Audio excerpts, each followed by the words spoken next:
Good morning students. आज जो हम टॉपिक पढ़ेंगे वो है पेप्टिक अल्सर।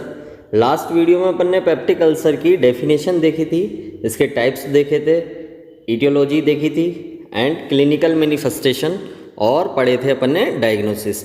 आज हम पढ़ेंगे पेप्टिक अल्सर का मैनेजमेंट। अब मैनेजमेंट तीन तरीके से किया जाता है। First is medical management, second is nursing management और थर्ड है सर्जिकल मैनेजमेंट। तो सबसे पहले जो अपन देखेंगे वो है मेडिकल मैनेजमेंट। तो देखिएगा, मेडिकल मैनेजमेंट में पेप्टिक अल्सर वाले पेशेंट को अपन कुछ ड्रग्स प्रोवाइड करवाते हैं, जैसे कि फर्स्ट है एंटी बैक्टीरियल ड्रग। अब एंटी बैक्टीरियल ड्रग इसलिए देते हैं क्योंकि अपन देख रहे थे कि जो एच पाइलोरी बैक्टीरिया है उसकी वजह से अल्सर कोज हो रहे थे, तो उस बैक्टीरिया को किल करने के लिए अपन एंटी बैक्टीरियल ड्रग देंगे।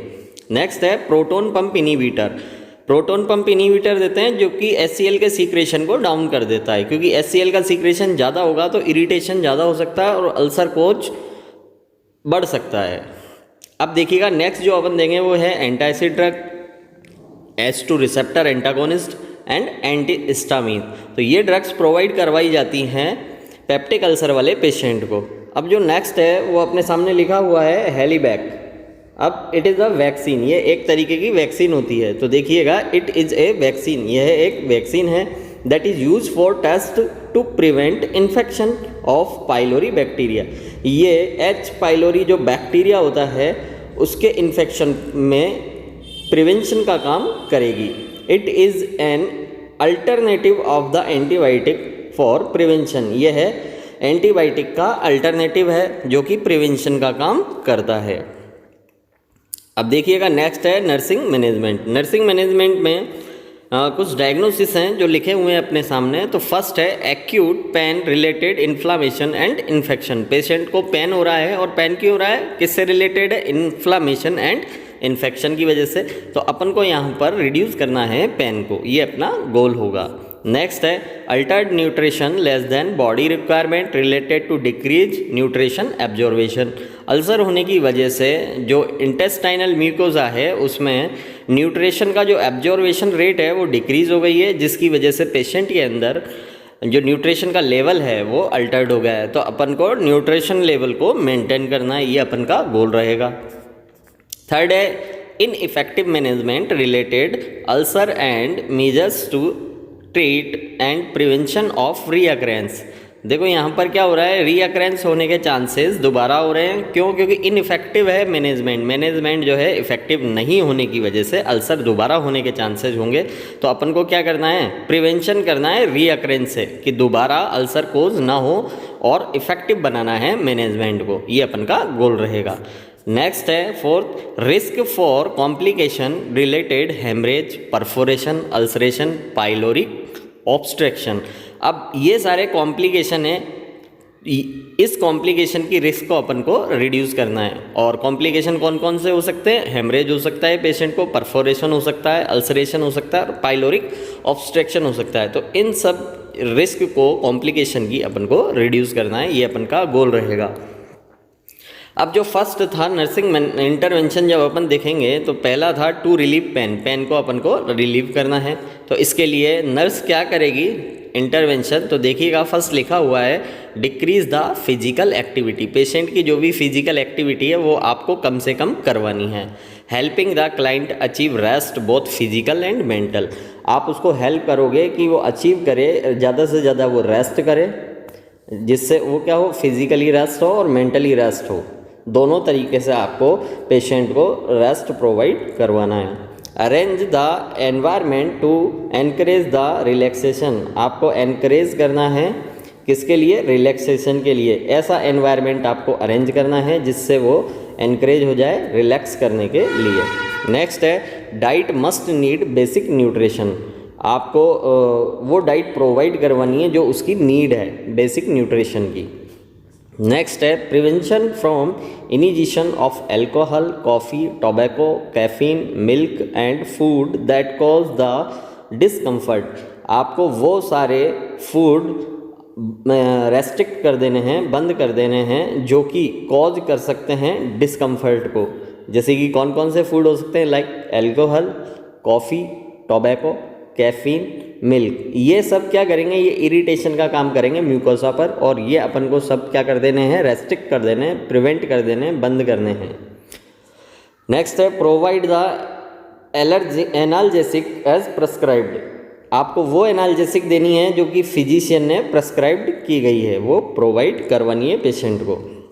नेक्स्ट था अपन के to balance the nutrition, nutrition के लेवल को अपन को बैलेंस करना है, तो इसके लिए नर्स इंटरवेंशन करेगी। तो फर्स्ट है इसमें assess the nutrition condition of patient and nutritional status. आपको असेस करना है न्यूट्रिशनल कंडीशन क्या है पेशेंट की और उसका स्टेटस क्या है न्यूट्रिशनल का।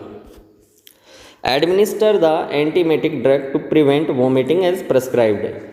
अगर पेशेंट को वोमिटिंग हो रही है तो आपको एंटीमेटिक ड्रग एडमिनिस्टर करनी है और प्रिवेंट करेगी ये वोमिटिंग के लिए, क्योंकि एंटीमेटिक जो ड्रग होती है वो वोमिट को प्रिवेंट करती है एज प्रिस्क्राइब्ड, जैसा कि डॉक्टर ने प्रिस्क्राइब्ड की हुई है। नेक्स्ट है modify the diet of patient which do not irritate the GI mucosa and not produce axis HCl secretion. आपको वो फूड मॉडिफाई करना है, उसकी जो डाइट है उसमें वो फूड प्रोवाइड करवाना है जो कि इरिटेशन का काम नहीं करता हो GI म्यूकोसा पर, एंड HCl का जो सीक्रेशन है वो नहीं बढ़ाता हो, ऐसी आपको फूड प्रोवाइड करवाना है। The diet include fruit, juice, green vegetables, high calorie diet. आपको वो डाइट प्रोवाइड करवानी है जिसके अंदर ज़्यादा से ज़्यादा फ्रूट जूस हो, ग्रीन लीफ वेजिटेबल हो, हाई कैलोरी डाइट हो, इस तरह की डाइट आपको प्रोवाइड करवानी है पेशेंट को। नेक्स्ट है provide the small and frequent meal to the patient. Provide करवानी है स्मॉल एंड फ्रिक्वेंट, कम देनी है और बार बार देनी है डाइट, ठीक है। नेक्स्ट जो डायग्नोसिस था उसका जो गोल है वो है to treat prevent recurrence of ulceration. आपको प्रिवेंट करना है रीअकरेंस, मतलब दोबारा होने से अल्सर के, अल्सर दोबारा ना हो, तो इसके लिए नर्स क्या क्या इंटरवेंशन करेगी तो देखिएगा। To understand the pathogenesis of ulcer and the cause of the pain. आपको पैथोजेनेसिस को समझना है अल्सर की, कि ये अल्सर किस तरीके से हो रहा है पेशेंट के अंदर, and cause of the pain, और पेन का कॉज पता लगाना है। To understand the what caused the condition of develop and what must be to done lessen the stimulation.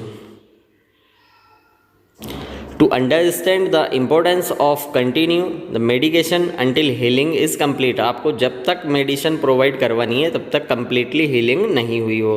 To recognise the one maintenance therapy stop the ulcer में recurrence.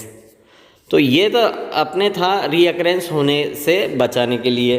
अब जो fourth है वो prevent the risk of for complication, complication वापस ना हो, इसके लिए जो इंटरवेंशन होगा फर्स्ट वो नर्स करेगी। Monitor for the development of complication of ulcer.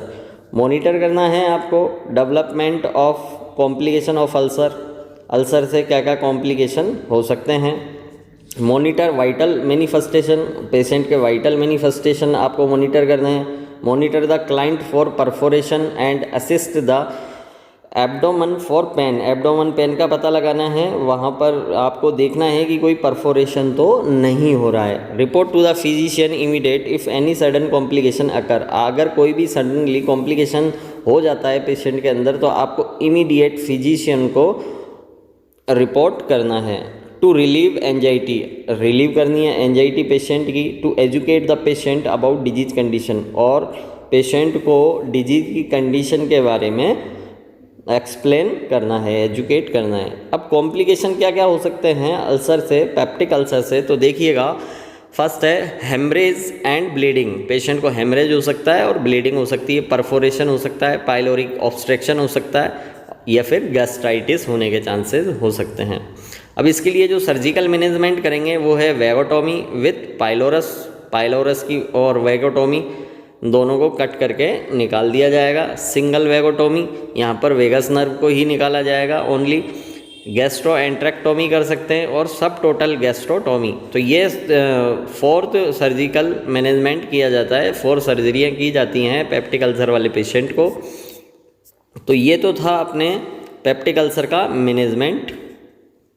Thank you student.